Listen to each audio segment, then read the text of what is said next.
Bismillahirrahmanirrahim. Assalamualaikum warahmatullahi wabarakatuh. Alhamdulillah wa syukurillah la hawla wala quwata illa billah. Allahumma shalli ala Muhammad wa ala Muhammad amma ba'du. Anak-anak sekalian, marilah kita belajar kembali PPKN pada bab yang ketujuh, yaitu wawasan Nusantara. Yang pengertian wawasan Nusantara adalah cara pandang dan sikap bangsa Indonesia mengenai diri dan lingkungannya yang serba beragam dan bernilai strategis dengan mengutamakan persatuan dan kesatuan bangsa. Dasar ajaran wawasan Nusantara adalah Pancasila sebagai dasar ideal dan Undang-Undang Dasar 45 sebagai landasan konstitusional. Hakikat wawasan Nusantara adalah persatuan bangsa dan kesatuan wilayah. Hal yang dimiliki untuk mencapai kedaulatan negara, anak sekalian, yang pertama adalah kesadaran cinta tanah air atau sifat patriotis. Yang kedua adalah sistem informasi yang cepat dan deteksi dini terhadap adanya konflik. Dan yang ketiga adalah mencegah munculnya daerah-daerah rawan. Asas-asas wawasan Nusantara yang perlu kita ketahui adalah asas kepentingan bersama, kemudian asas keadilan, asas kejujuran, asas solidaritas atau setia kawan, asas kerjasama, dan asas kesetiaan. Unsur wawasan Nusantara itu ada wadah wawasan Nusantara, kemudian isi wawasan Nusantara, serta tata laku wawasan Nusantara. Arah pandang wawasan Nusantara itu arah pandang ke dalam, maksudnya bahwa bangsa Indonesia peka dan berusaha mencegah dan mengatasi sedini mungkin faktor-faktor penyebab timbulnya disintegrasi bangsa. Yang kedua adalah mengupayakan terpeliharanya persatuan dan kesatuan. Sedangkan arah pandang keluar itu bahwa bangsa Indonesia dalam segala aspek kehidupan internasional berusaha mengamankan kepentingan nasional dalam pergaulan internasional. Perwujudan wawasan Nusantara adalah perwujudan Kepulauan Nusantara sebagai satu kesatuan politik, ekonomi, sosial budaya, dan hankam. Makna yang terkandung di dalam perwujudan Kepulauan Nusantara sebagai satu kesatuan politik antara lain kedaulatan wilayah dengan segala isinya merupakan modal dan milik bersama bangsa Indonesia. Keanekaragaman suku, budaya, bahasa, daerah, agama tetap dalam kesatuan bangsa Indonesia. Secara psikologis, bangsa Indonesia adalah merasa satu persaudaraan, senasib, sebangsa, dan setanah air untuk mencapai cita-cita bangsa. Perwujudan Kepulauan Nusantara sebagai satu kesatuan ekonomi antara lain kekayaan di seluruh wilayah Nusantara, baik yang potensial maupun efektif, adalah modal dan milik bangsa untuk memenuhi kebutuhan secara merata. Tingkat perkembangan ekonomi harus seimbang dan serasi tanpa mengabaikan ciri khas daerahnya.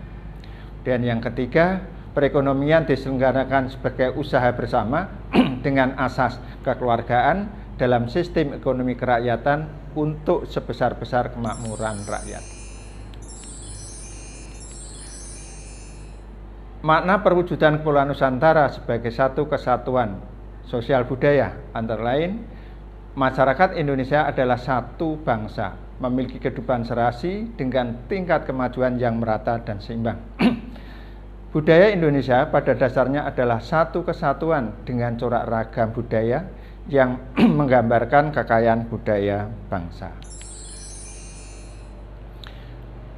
Sedangkan makna perwujudan Kepulauan Nusantara sebagai satu kesatuan hankam antara lain ancaman terhadap satu pulau merupakan ancaman bagi seluruh wilayah negara. Tiap-tiap warga negara mempunyai hak dan kewajiban yang sama untuk ikut serta dalam usaha pertahanan dan keamanan negara.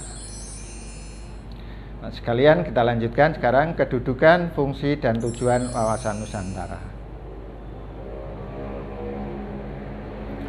Wawasan Nusantara berkedudukan sebagai visi bangsa, yaitu bangsa yang satu dengan wilayah lainnya sehingga tercipta suatu keutuhan.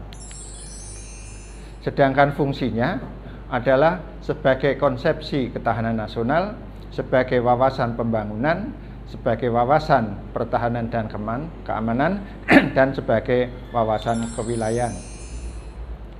Tujuan wawasan Nusantara itu ada dua. Tujuan nasional, yaitu yang terdapat di dalam alinea 4 pembukaan Undang-Undang Dasar 45. Dengan yang kedua adalah mewujudkan kesatuan segenap aspek kehidupan yang meliputi aspek alamiah maupun aspek sosial. Kita lanjutkan bagian yang ketiga, aspek Trigatra dan Pancagatra. Aspek Trigatra atau aspek alamiah wawasan Nusantara, yaitu aspek geografi, kemudian aspek kekayaan alam, dan aspek kependudukan atau demokrasi. Bahwa faktor yang mempengaruhi ketahanan nasional pada aspek demokrasi antara lain jumlah penduduk, mestinya yang sesuai dengan kemampuan negara. Kemudian komposisi penduduk, persebarannya di Jawa dan di luar Jawa mestinya seimbang. Kemudian yang keempat adalah kualitas penduduk. Aspek Pancagatra atau aspek sosial wawasan Nusantara, yaitu aspek ideologi, aspek politik, ekonomi, sosial budaya, dan aspek hankam. Aspek ideologi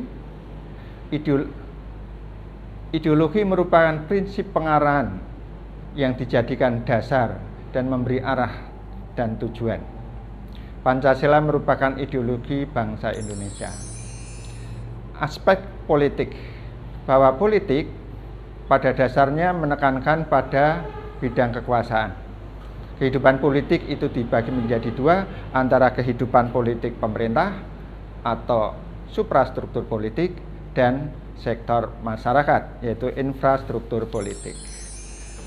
Aspek ekonomi, bahwa ekonomi adalah segala kegiatan pemerintah dan masyarakat dalam pengelolaan faktor produksi dan distribusi barang dan jasa demi kesejahteraan masyarakat. Bahwa sistem ekonomi Indonesia adalah sistem ekonomi kerakyatan. Sistem ekonomi kerakyatan didasarkan pada asas usaha bersama dan asas kekeluargaan. Sistem ekonomi kerakyatan itu menghindari adanya sistem persaingan bebas, etatisme, dan monopoli. Dengan aspek yang keempat adalah aspek sosial dan budaya. Kehidupan sosial budaya Indonesia adalah kehidupan yang menyangkut aspek kemasyarakatan dan kebudayaan yang dijiwai oleh falsafah Pancasila. Bagian selanjutnya adalah aspek hankam. Hankam adalah kondisi daya tangkal yang dilandasi kesadaran bela negara. Seluruh rakyat yang mengandung kemampuan dan memelihara stabilitas dan mempertahankan kedaulatan. Anak-anak sekalian, kita lanjutkan hubungan antar gatra. Ketahanan nasional bergantung pada kemampuan dan keutuhan bangsa dan negara dalam mempertahankan aspek alamiah sebagai dasar penyelenggarakan kehidupan di segala bidang. Kelemahan pada salah satu aspek berpengaruh pada aspek yang lain. Kita lanjutkan adalah partisipasi warga negara. Perwujudan wawasan Nusantara itu di bidang politik, ekonomi, sosial, budaya maupun hankam. Dan implementasinya bahwa pelaksanaan kehidupan politik diatur dengan undang-undang, baik undang-undang parpol, undang-undang pemilu maupun undang-undang pemilihan presiden. Kemudian mengembangkan sikap HAM dan toleransi.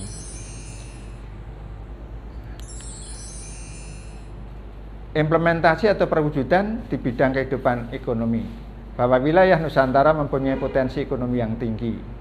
Pembangunan ekonomi memperhatikan keadilan dan keseimbangan antar daerah. Kemudian perwujudan atau implementasi dalam kehidupan sosial dan budaya. Kita supaya mengembangkan kehidupan bangsa yang serasi antar masyarakat yang berbeda. Kemudian mengembangkan budaya Indonesia untuk melestarikan kekayaan Indonesia dan dijadikan kegiatan pariwisata. Implementasi wawasan Nusantara dalam kehidupan Hankam. Kegiatan pembangunan Hankam memberikan kesempatan warga negara berpartisipasi, kemudian membangun rasa persatuan. Anak sekalian, kita bisa berpartisipasi dalam implementasi wawasan Nusantara. Antara lain, kita menjunjung tinggi hukum dan pemerintahan, kita menegakkan kebersihan dan kesehatan lingkungan, kita mendukung persatuan bangsa.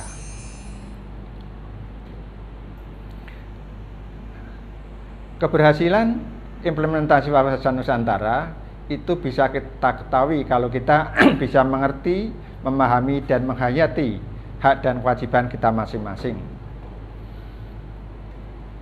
Kemudian mengerti, memahami, dan menghayati konsepsi wawasan Nusantara.